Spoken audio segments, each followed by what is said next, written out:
selebgram bernama Oklin-Via yang dilaporkan ke kantor kepolisian ya, menjilat es krim dari seorang pria gitu kan. Kemudian posisinya Oklin-Via saat menjilat es krim dinilai tak senonoh karena makanan itu diletakkan tepat di depan area dari alat kelamin pria tersebut. Mereka juga ngerti, tahu lah bahwa itu posisi seperti itu kan nggak wajar. Yang disayangkan juga ini kan si Oklin-Via-nya kan menggunakan hijab gitu ya. Ya, jilbab itu kan simbol ya. Itu yang jilbab-jilbab yang lain pun tentu marah lah. Gitu Ibu kan. marah enggak? Kan ibu berhijab juga. Marah dong. Ya. Itu memalukan gitu loh.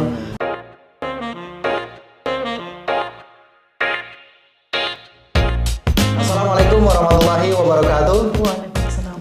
Kembali lagi di YouTube channel Halo Pengacara. Apa kabarnya sahabat Halo Pengacara? Semoga dalam keadaan sehat walafiat ya. Dan pada kesempatan kali ini kembali Halo Pengacara akan memberikan informasi dan ulasan hukum terkait dengan isu-isu yang sedang viral di masyarakat yang menjadi perbincangan hangat baik di media sosial dan juga di media massa. Bersama Bu Silviani Abdul Hamid, pada kesempatan kali ini kita akan memberikan ulasan terkait dengan selebgram bernama Oklin-Via yang dilaporkan ke kantor kepolisian ya, baik Polres Jakarta Pusat maupun Bareskrim terkait dengan kontennya yang diduga memuat unsur melanggar kesusilaan dan juga pornografi. Tapi sebelum kita lanjut, jangan lupa dukung terus Halo Pengacara, subscribe YouTube channel Halo Pengacara dan nyalakan loncengnya supaya terus mendapatkan notifikasi video-video terbaru dari Halo Pengacara.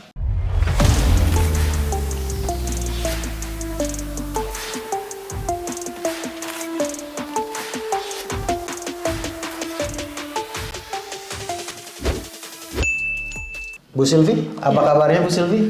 Terima kasih menemani saya dalam memberikan ulasan tentang isu hukum yang sedang viral nih. Ini ada selebgram bernama Oklin-Via, itu dilaporkan oleh setidaknya ada dua laporan ya di Polres Jakarta Pusat dan juga di Bareskrim. Oleh di sini kita kutip di media itu oleh pengurus besar Serikat Mahasiswa Muslimin Indonesia dan juga Umi Pipik ya Bu ya, terkait dugaan pelanggaran terhadap kesusilaan, penodaan agama maupun pornografi gitu ya. Ini terkait dengan konten nih Bu. Kalau kita baca di media ini terkait dengan kontennya Oklin-Via menjilat es krim dari seorang pria gitu kan. Kemudian posisinya Oklin-Via saat menjilat es krim dinilai tak senonoh karena makanan itu diletakkan tepat di depan area dari alat kelamin pria tersebut. Konten ini dianggap vulgar dan juga menodai agama katanya seperti itu, sehingga dilaporkan. Karena kita lihat juga secara tampilan Oklin-Via kan memakai hijab gitu ya, itu yang juga menimbulkan reaksi dari berbagai netizen. Nah, kalau dari laporan ini pasal berapa aja Bu yang dilaporkan oleh baik Serikat Muslimin tadi dan juga Umi Pipik Bu? Ya, seperti yang disampaikan di media yang saya baca ya, itu ada dua laporan memang ya. Yang pertama yang dari pengurus besar Serikat Mahasiswa Muslim Indonesia itu tanggal 14 Agustus 2023. Terus kemudian yang dari Umi Pipik itu yang ke Bareskrim 16 Agustus 2023. Oh, beda 2 hari ya? Beda 2 hari. Yang pertama itu siapa dari PB Semi tadi, pengurus besar Serikat Mahasiswa Muslim Indonesia itu, dia melaporkan Oklin-Via itu dilaporkan dengan pasal 27 ayat 1 junto, pasal 45 ayat 1 Undang-Undang ITE. Jadi dan juga penodaan agama ya di sini. Melanggar kesusilaan dan penodaan agama. Iya. Kalau Umi Pipik dilaporkannya dengan pasal 27 ayat 1 Undang-Undang ITE serta pasal 4 pasal 8 dan 10 Undang-Undang Pornografi. Tadi yang PB Semi itu kan ada penodaan agama juga. Kalau yang Umi Pipik pornografi gitu pornografi. Ya. Itu kan berarti pasalnya hampir sama lah, cuma beda di penodaan agama dengan yang pornografi gitu ya. Nah, kalau pasal 27 ayat 1 itu Bu, secara lengkap bunyinya seperti apa? Ya, pasal 27 ya, saya baca ya. Setiap orang yang dengan sengaja dan tanpa hak mendistribusikan dan atau mentransmisikan dan atau membuat dapat diaksesnya informasi elektronik dan atau dokumen elektronik yang memiliki muatan yang melanggar kesusilaan. Iya, juntonya tadi pasal 45 ya. Pasal 45-nya, setiap orang yang dengan sengaja dan tanpa hak mendistribusikan dan atau mentransmisikan dan atau membuat dapat diaksesnya informasi elektronik dan atau dokumen elektronik yang memiliki muatan yang melanggar kesusilaan sebagaimana dimaksud dalam pasal 27 ayat 1.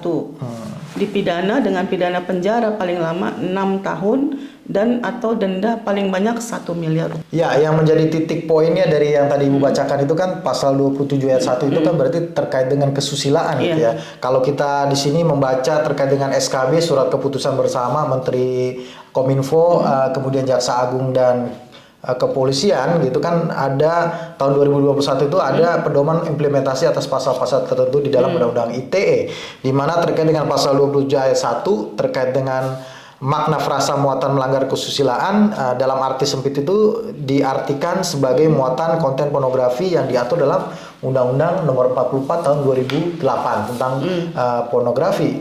Deliknya itu juga atau delik yang berkaitan dengan kesusilaan sebagaimana diatur dalam pasal 281 dan 282 KUHP.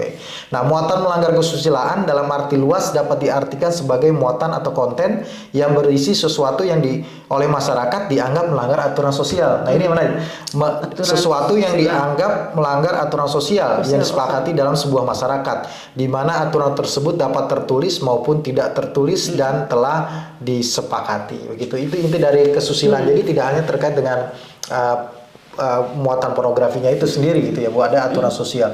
Nah, yang jadi pertanyaan selanjutnya adalah memang kalau kita lihat secara langsung itu ya, video tersebut memang itu ada tidak senonoh gitu sepertinya, Bu, yang Ibu lihat. Iya, kan itu tadi tentang aturan sosial ya. Kan dia makan es krim. Mungkin kalau makan es krimnya biasa aja gitu. Misalnya dia sedang di toko es krim atau sambil atau nggak usah lah makan biasa. Gini atau gini aja nggak ada masalah. Tapi kan masalahnya kan itu dia sambil saya lihat fotonya ya. Kalau tidak salah kan ditawarin. Saya lihat fotonya aja dia agak jongkok gitu ya kayaknya ya. Terus itu kan di kaki pria di antara di dekat kelamin gitu kan, posisinya gitu kan.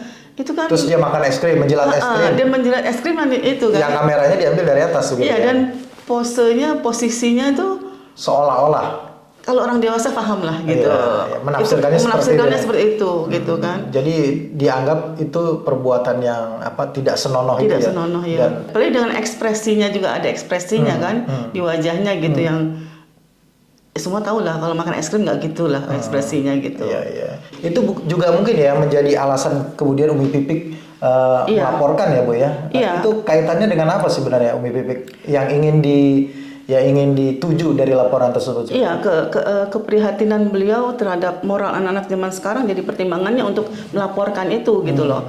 Karena kan anak-anak sekarang menurut beliau itu kan 10-20 tahun lagi mereka akan jadi pemimpin gitu kan. Kalau dari sejak kecil akan melihat yang seperti ini gitu, mungkin bisa aja dia berdalih misalnya si pelaku ini nih kan anak kecil nggak ngerti ini itu segala macam. Tapi kan mereka juga ngerti, tahu lah bahwa itu posisi seperti itu kan nggak wajar, gitu kan? Posisi seperti aktivitas seksual gitu. Iya, dan itu di antara kaki laki-laki di situ ada. Artinya posisinya tuh kelamin gitu di situ. Kan, ini bisa, apalagi sekarang ini kan ya medsos itu kan macam-macam bisa diakses oleh anak-anak. Semua kalangan usia bisa ngakses gitu kan. Anak-anak ini yang mengkhawatirkan kalau dia sudah dari kecil sudah terpapar dengan hal seperti ini. Iya, ini konten-konten seperti ini sebenarnya berbahaya nggak sih, Bu, sebenarnya? Bahayalah. Apalagi dengan ramainya begini, mereka juga tahu mungkin tadinya kurang paham jadi makin paham gitu kan. Tadinya mungkin anak-anak nggak berapa paham. Tapi kan kemudian dengan terus dibahas dan ada pembahasan gitu kan. Iya. Karena orang-orang prihatin, pasti kan jadi rame ini kan. Dan anak-anak pasti membaca, menonton medsos seperti ini. Iya, walaupun di tengah masyarakat ada pro kontra ya, ada yang mendukung, katanya itu anggap biasa saja. Tapi ada juga justru yang lebih besar gitu ya, yang menolak konten-konten seperti ini begitu ya. Dan banyak yang mendukung Umi Pipik khususnya public figure untuk membuat laporan ini. Memang dari segi laporan ini sepertinya itu bagus juga ya sebagai upaya untuk memberikan edukasi kepada semua masyarakat bahwa konten-konten seperti ini tidak layak gitu ya. Jadi orang nggak bisa seenak-enaknya gitu loh, sebebas-bebasnya berkreasi gitu ya tanpa batas gitu. Jangan hanya berpikir kebebasan dia gitu loh, berekspresi, pikirkan juga dampaknya gitu. Khususnya untuk anak-anak ya dalam hal ini ya. Karena kan merusak moral mereka gitu loh. Dari kecil jangan sampai terpapar hal-hal yang beginilah gitu. Jadi emang yang pantas lah dilaporkan gitu. Pantas gitu ya. Saya sangat setuju banget dilaporin. Ini menjadi bahan pelajaran buat konten kreator yang lain begitu ya. Iya betul. Dan lagi pula kan memang orang akan bilang orang itu cuma makan es krim atau apa gitu kan. Tapi kan kita lebih baik mencegah. Jangan sampai kita tahu kan banyak kasus-kasus anak-anak ya. Itu kan dari lihat-lihat di medsos gitu kan. Kasus-kasus ya banyak lah yang kita tahu yang tentang seksual gitu kan. Akibat dia lihat di medsos gitu kan. Iya, maksudnya itu jangan mengedepankan viralnya aja gitu ya. Tapi kontennya juga harus bernilai edukasi gitu ya. Jangan yang justru bisa tanda kutip merusak begitu ya. Iya, memang kalau bukan apa-apa ya. Mungkin dia ingin cepat menaikkan ini ya rating atau apa bukan rating apa namanya? Viewersnya atau followers atau apalah gitu ya. Tapi kan yang jangan sampai merusak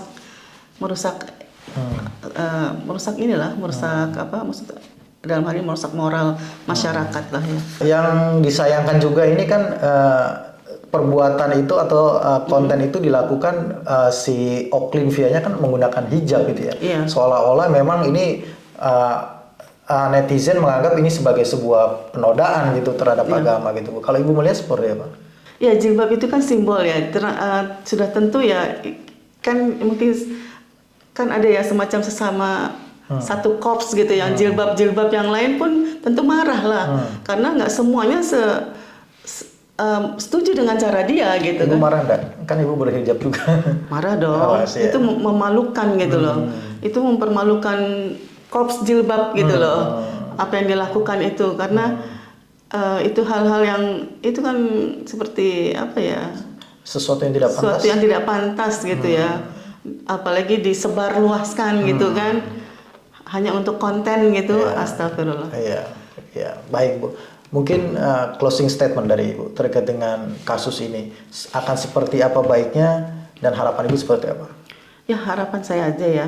Saya berharap semua orang yang terlibat yang bisa beraktivitas di medsos gitu ya, lebih menjaga lah ya, memikirkan moral gitu, memikirkan siapa yang akan menonton gitu ya. Ada anak-anak gitu loh, karena ini medsos ini kan hampir sekarang anak-anak kecil pun semua megang HP, bebas ya, nggak semua orang tua juga membatasi gitu ya, kita tahu ya, jadi ya lebih bertanggung jawab lah. Bertanggung jawab. Bermedsos dengan bertanggung jawab gitu ya, karena setiap perbuatan kita itu akan dimintakan pertanggungjawab di hadapan Allah Subhanahu. Iya betul. Seperti itu Ibu ya. Iya.